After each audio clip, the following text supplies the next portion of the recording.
That's how I feel about Donkey Kong. Same here with Street Fighter. Street Fighter's my jam.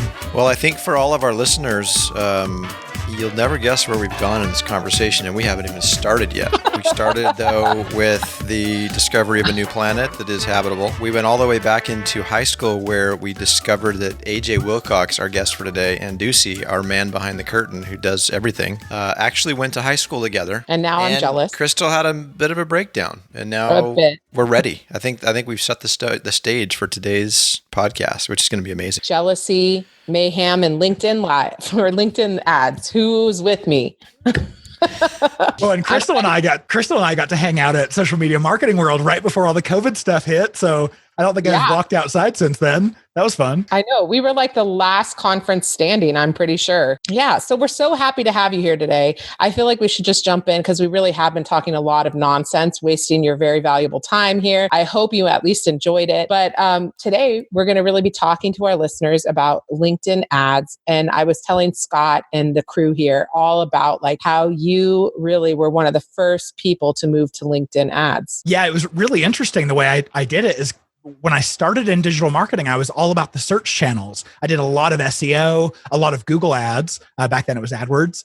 And I kind of stumbled into LinkedIn ads. And when my boss at my last company said, "Hey, we just started a pilot on this stuff, see what you can do," I kind of walked out of her office and went, "Oh, I don't want to look stupid to my new boss. But I have to assume that if I've never heard of LinkedIn ads before, they must not be any good. So I'll try and see what I can do with them."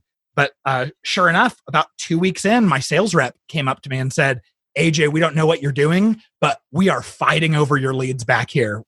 Keep it up." That's awesome. Oh, if the sales team is saying that, then you know it's good. So just in case. So when were we? What year are we talking here, AJ? That was like 2011. Okay. Holy cow. Yeah. Right?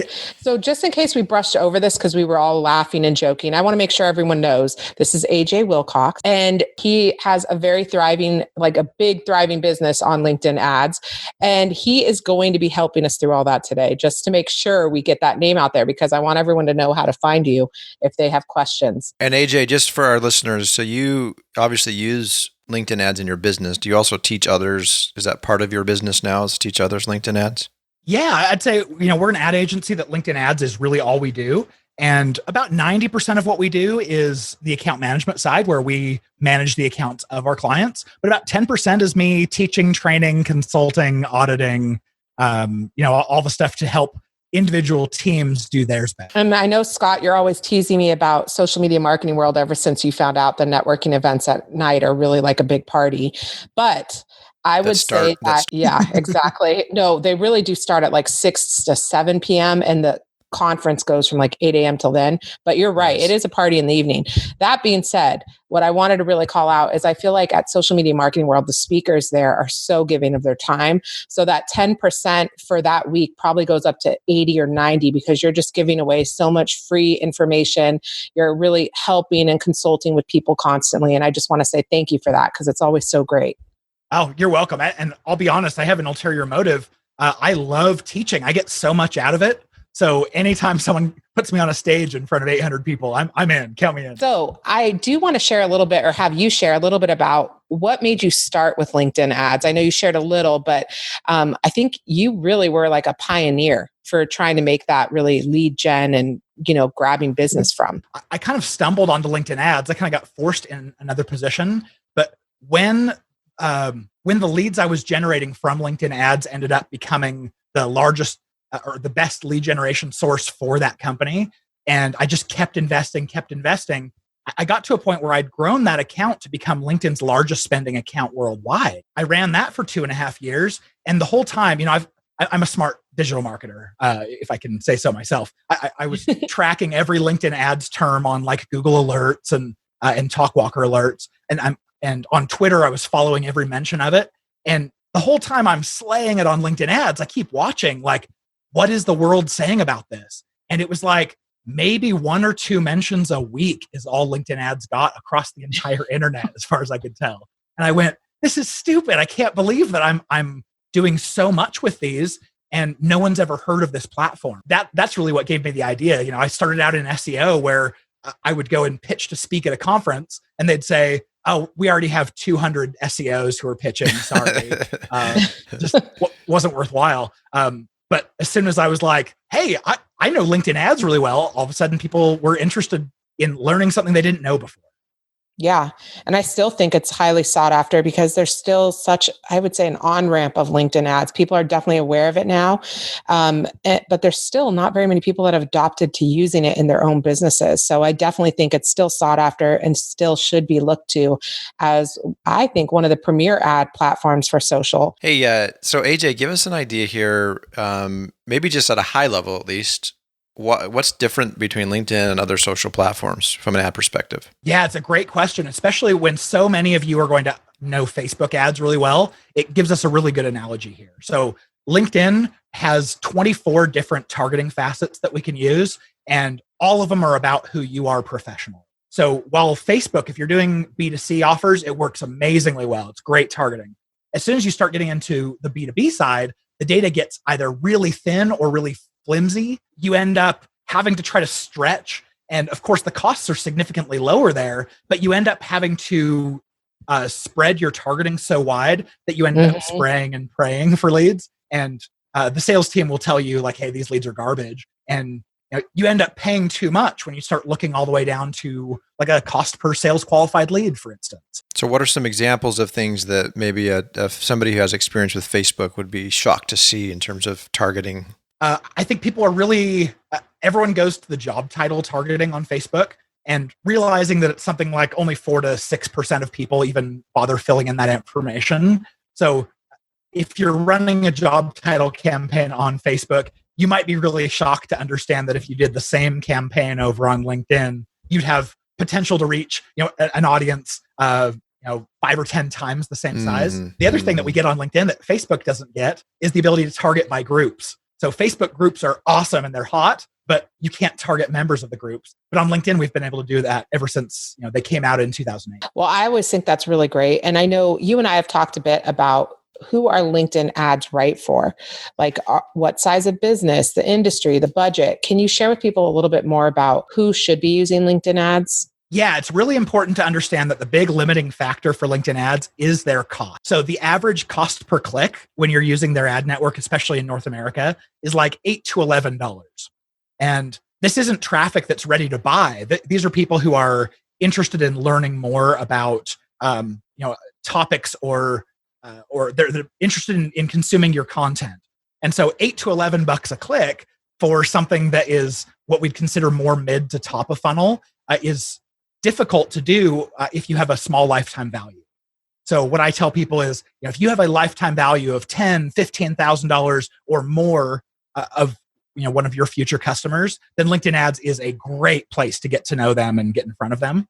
If less than that, smaller B2C offers, even smaller B2B offers, you're going to have a really hard time getting a return on your investment. Are there any industries that you find are a little easier to find on LinkedIn ads? Most industries do really well.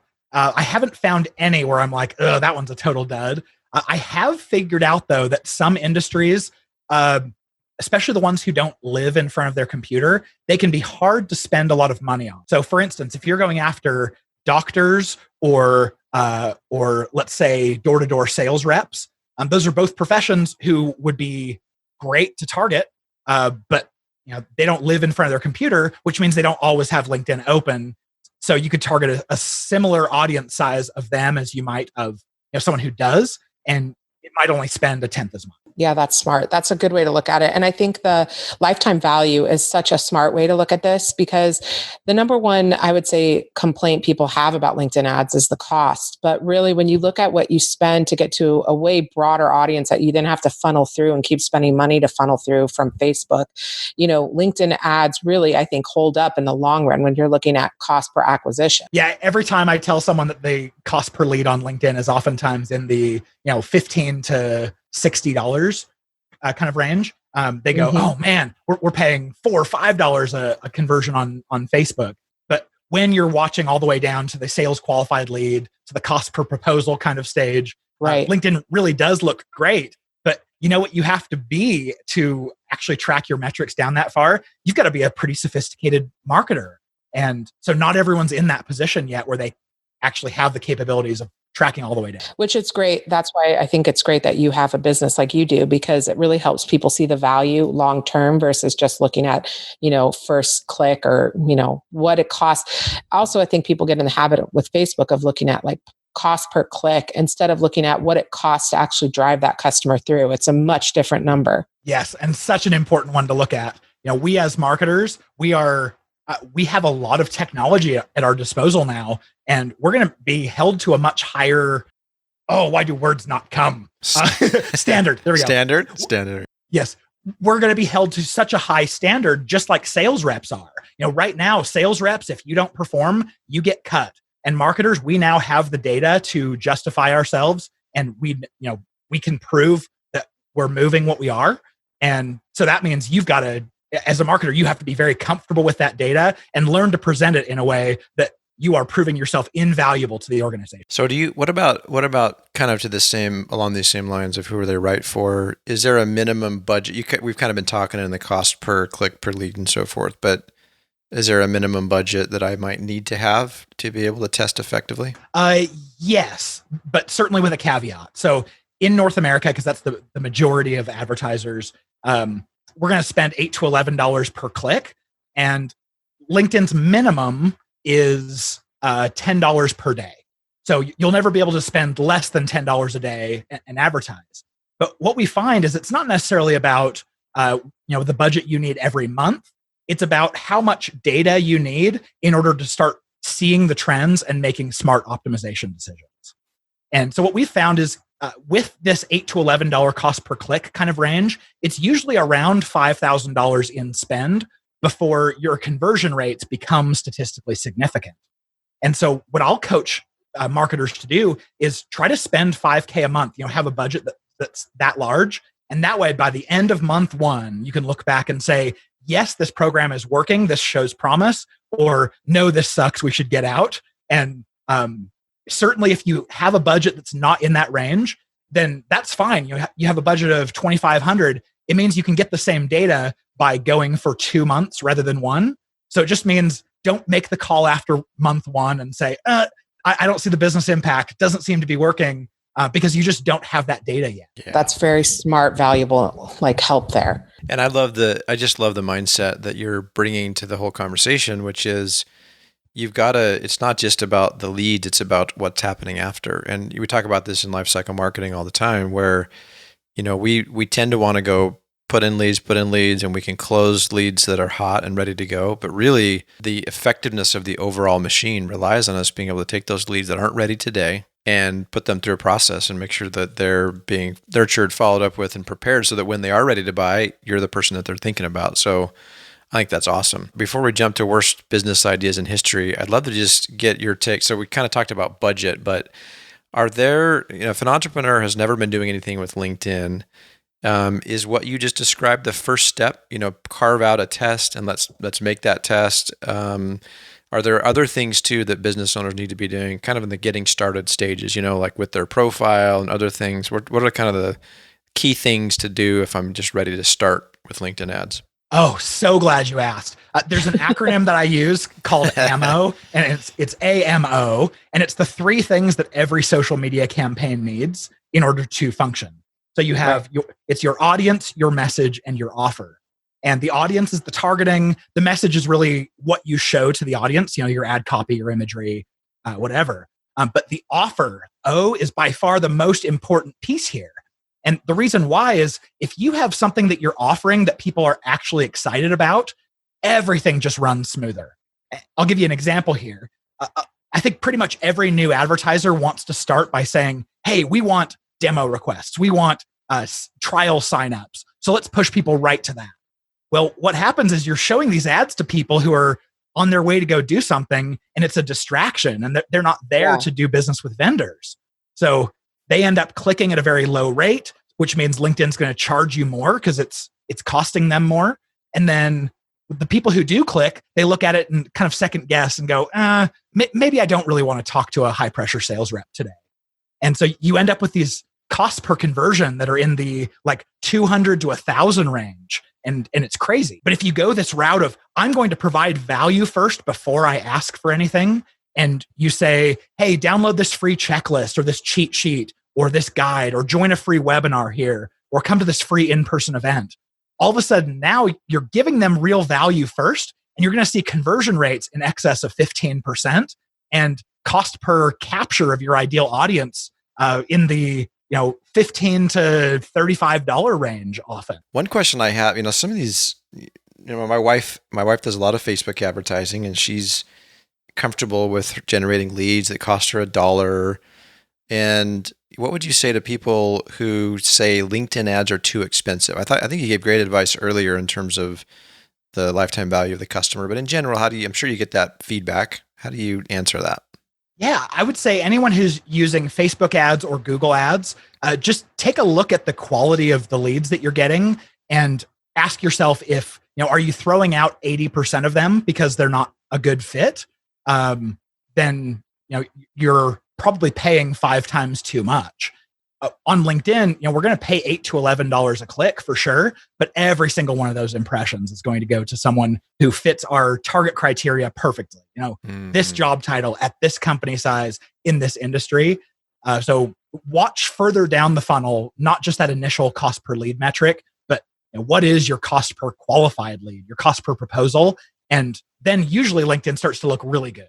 And do you usually? It doesn't sound like in your agency you manage anything other than LinkedIn, but do you usually see that clients have a healthy diet that cuts across different ad platforms? Yeah. Or do they kind of convert and they're all in on LinkedIn? Yeah, I would say we have a few clients who are big on LinkedIn, and just other channels don't really make a dent. But I would say the majority are already advertising on Facebook and Google, and LinkedIn is just one more channel they're tacking on. And I love it because the channels really do work together very well. Like Google is so good at capturing people at the bottom of the funnel when they're ready to take action.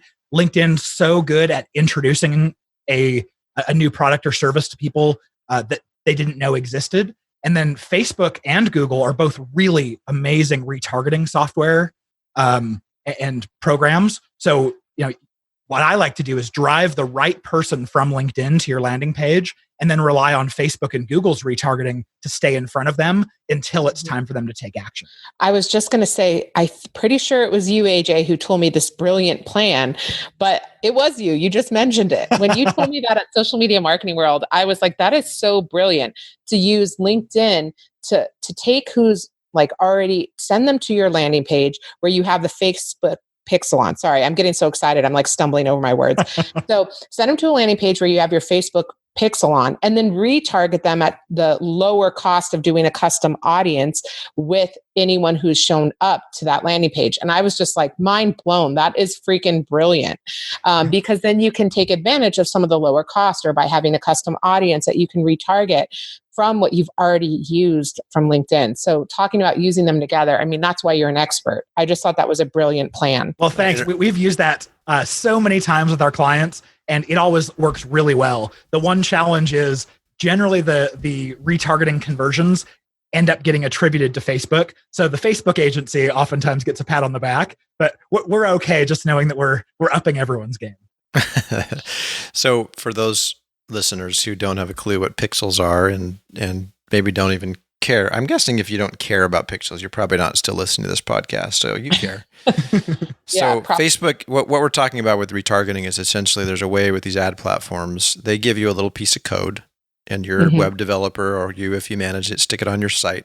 And it basically is a mechanism for tracking somebody and remembering who came to your site. And Facebook, you can then place ads and say, I only want to send it to people who have already come and visited my site. And you can even say who came to this page on my site. Within a certain time period too. So if you want it to be fresh in their mind, you could say within 14 days, 7 days, depending on the amount of traffic you're getting. Yes. So then instead of having ads that you're sending to the entire world of Facebook, you can say this particular ad is to go to people who I knew have already come to the site. And in this case, we're talking about from LinkedIn, which gives you better targeting. So great. I thought that was such a brilliant plan, but really I had never heard anyone think about using it that way. And it's a way to give more life to the amount you're spending on LinkedIn to grab these leads. And if you do want to get tricky and not give the Facebook ad agency the credit, you can make your own landing page for that. And then anyone who went there is actually someone I originally sent. And it might get acquired in Google Analytics under Facebook, but if it was from that page, that's the amount. So just to geek out for a minute there for anyone following, but if you're not quite sure how to do that, the Facebook Pixel is really easy to install or to put on your page. And if not, these are the good things to spend for agency money to get some help. But I think it's so critical and it's such a brilliant idea. So thank you for sharing that with me and now all of our listeners. Crystal, I didn't know you got so excited about social and paid advertising. I mean, I knew about social, but these paid strategies. Well, that's because I stay in my lane around you, Scott, but you should hear how I talk to Alex and Rachel whenever I'm thinking something, because my love is definitely for organic, which I did want to share with people, some things they should have prepared on their organic page before they go to some ads. But that being said, they all work together to really funnel people through. So you have to have a presence everywhere. Which just quickly, I'll tell everyone, if you're doing LinkedIn ads, you should also take the time to find a pretty consistent message on your organic page. Make sure your description of your company, your website, everything's up to date so that any traffic that doesn't come directly from the ad can still find you and see a presence if they were sparked by the ad they see. So that's just the 2 cents I'll put in on my organic love side here. Right. But yeah, I do geek out over all this stuff. And one thing I'll even add to that is on all of your sponsored content ads, the prospect, when they see your ads, will be able to see the number of company page followers you have.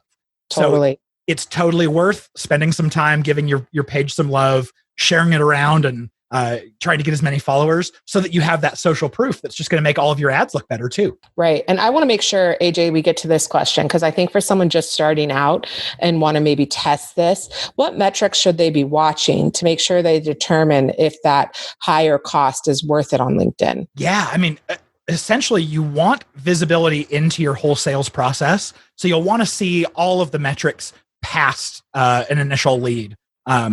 What sales reps are doing, but not everyone has that. So I'll walk you through the first couple metrics that we rely on. Perfect. And then kind of make mention of what you might be able to get access to if you're super sophisticated. When you very first launch ads, you're finding you're launching a combination of ammo, your audience, your message, and your offer. And the first thing you're going to be looking for is your click-through rate. So I think most people who start using LinkedIn ads should use one ad format that it's called single image sponsored content. And it's the simplest, shows up in your news feed type of ad, just very, very versatile. Great. And the average click-through rate on these across the network is a little bit less than 0.5%. It's 0.4%. So if you launch ads and you're getting like a 0.2%, you know that you haven't found a good combination of your ammo to get people interested enough.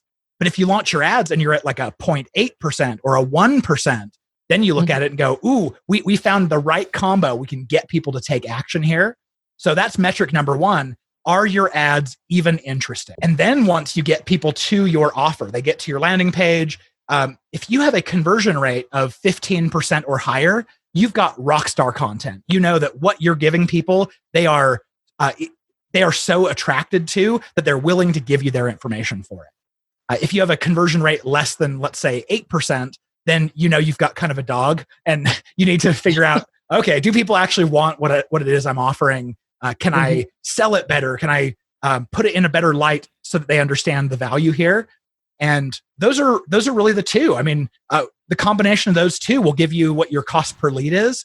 And if you're ever not doing well there, you know the metric to focus on. If it's click-through rate's the problem, then you know it's what the ad says and looks like. If you're having a hard time getting people to convert, you know it's the landing page, the way you're presenting it, and the offer itself. And so if you get great click-through rates but terrible conversion rates, then you know I've got to work on my landing page. What are the upper bounds on those that you're seeing with your most successful clients and campaigns? Ooh, we had a client get a 65% conversion rate on a landing page offer. Yeah, it was disgustingly amazing. That is disgustingly amazing. I love disgusting when it comes to that kind of conversion rate. and we regularly see, I mean, we'll have clients who have amazing offers that will stand the test of time. You could run the same offer for 3 months straight and people don't get sick of it. And they'll have, 30 to 40% conversion rates, pretty regular, but I've only seen one that got 65. That's the upper bound. That's amazing. Okay, well, Scott, I think we should skip because we're already getting, close to time here, but I really want to hear what's next for LinkedIn ads. So how does this work? You're under this, probably an NDA as a partner of LinkedIn, right? So you can't tell us anything. Yes, but there are certain things I can. Basically, anything that they've shared that is public, then I can then share it. But as a partner with LinkedIn, we're privy to the roadmap, and I'm under so many NDAs. It's disgusting. So what if Ducey agreed, or Derek, to mask all of our voices from this point forward in the episode? Could we just have a conversation and it, wouldn't be clear? Would that work? Yes, this is a new guest coming on, and his voice has been disguised for. We're going to call this a wrap for the last episode of Small Biz Buzz, and now we're starting now. All right, well, tell us what you can. Tell us what you can. It's not really AJ speaking right now. Just kidding. Well, I'll make a plug for my new podcast. So episode 3 of the LinkedIn Ads Show podcast. So search LinkedIn Ads Show on whatever podcast player. Episode 3 is the history of LinkedIn ads, but it also covers the upcoming roadmap. So anything you want to dive deep into or get geeky, that's a good episode for you. But I'll point out the feature that's coming that I am most excited for. So right now, I almost don't even recommend using LinkedIn's retargeting because it's reliant on a cookie being placed on your in your browser.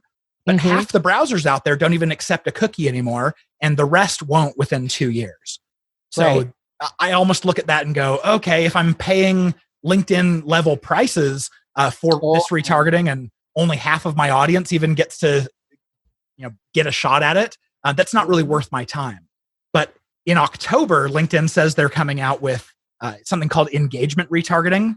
And that's essentially, you can start retargeting the traffic on LinkedIn.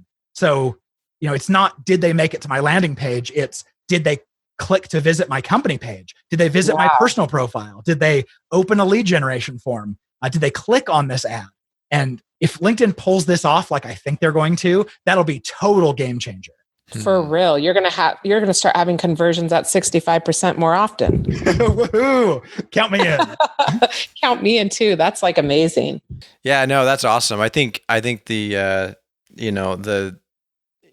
for a lot of small business owners, in my experience, there's a mentality of sort of survival mode where everything they do, they have to do themselves and they can't. So we get the benefit of seeing, because we deliver automation software to business owners, and we see what happens when they get hooked on, the first time automation does something that they didn't have to invest any energy and it just started to work for them. It's like the light goes on and all of a sudden they are an addict and they can't get enough and they're trying to automate all parts of their business. And so I just think, retargeting in general, this whole concept of I can rely on another platform to essentially watch these people and, I can react accordingly. It's like, finally small businesses have advantages that in the past only big businesses had the ability, to pay big development teams to do. So I just think it's amazing. It's awesome. Yeah. And on top of that, I mean, if you as a small business owner are relying, let's say, wholly on email or wholly on retargeting ads to try to stay in front of people and keep top of mind, they'll kind of write it off. But if they start to see you in multiple places, then there's this feeling of legitimacy. Like, I've heard of this company before. They're legit. And so all of these channels that just kind of like wrap around them in a big hug to confirm to them that you're worth paying attention to, and you'll watch your results across all of your channels go up. Well, on that note, AJ, can you believe it? Our time has already come to an end. I feel like every time I get to chat with you, I get to know you even better. And I just am so grateful that you decided to come on here and share all your expertise with our listeners. So we'll have to do it again, maybe around October. Oh, count me in. I'll come and talk about engagement retargeting. AJ, your energy is so awesome. Our listeners don't get to see this, but we're on a Zoom call, so we got to see. We show up, and AJ is on a treadmill, pouring sweat. He wasn't actually pouring sweat, but your energy comes through, and it's awesome. We're just so glad that you got to share that with our listeners today, and for you taking the time. So thank you very much. Hey, you're welcome. I came into this world pre-caffeinated, and I'm happy to share any of my exuberance. All right. Well, Crystal, thank you. Thanks to our studio. Thank you, AJ. And we're going to call this a wrap for this episode of Small Biz Buzz.